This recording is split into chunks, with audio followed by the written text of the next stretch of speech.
Tasavvur qiling, bir bola tug'ildi. Onasi o'ldi. Saroy sukutga cho'mdi.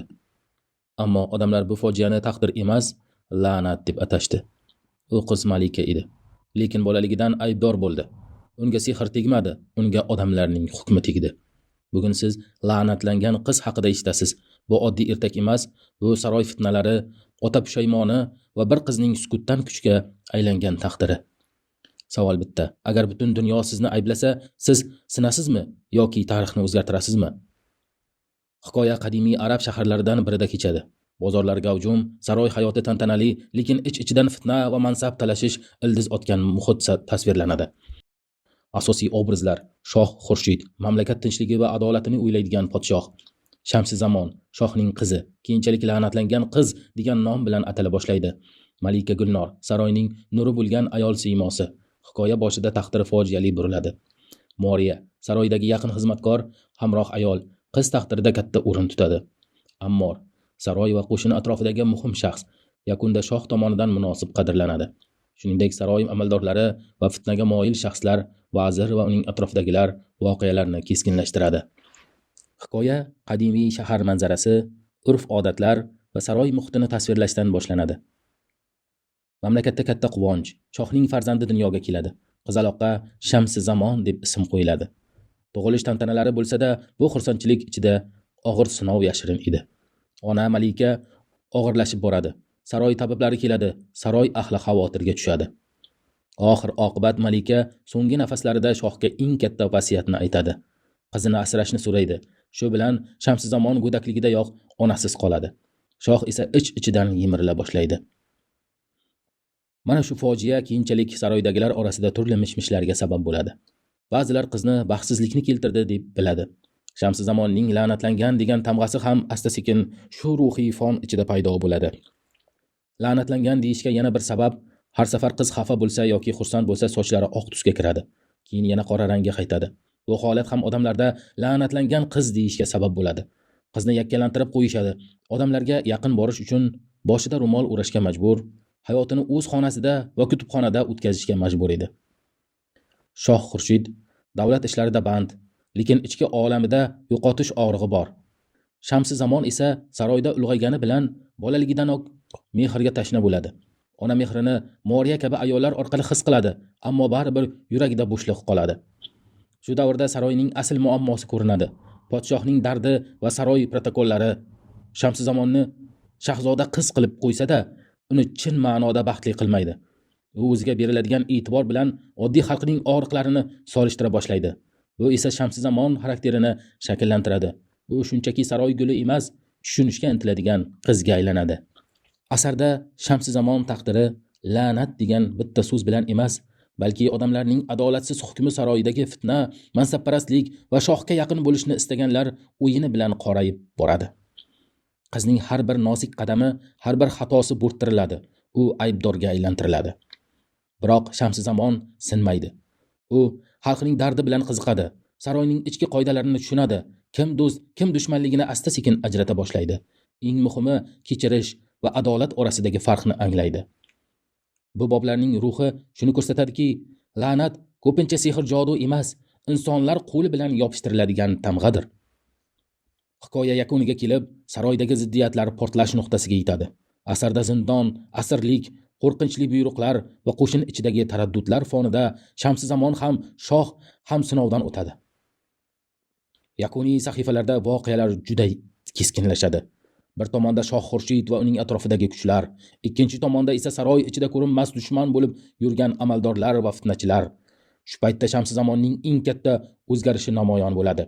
U endi faqat jabrdiyda emas, qaror qabul qila oladigan jasoratli shaxs.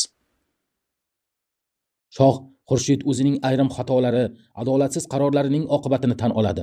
U uzoq yillar xizmat qilgan, lekin turli sabablar bilan chetga surilgan insonlarga nisbatan ham adolatni qayta tiklashga harakat qiladi.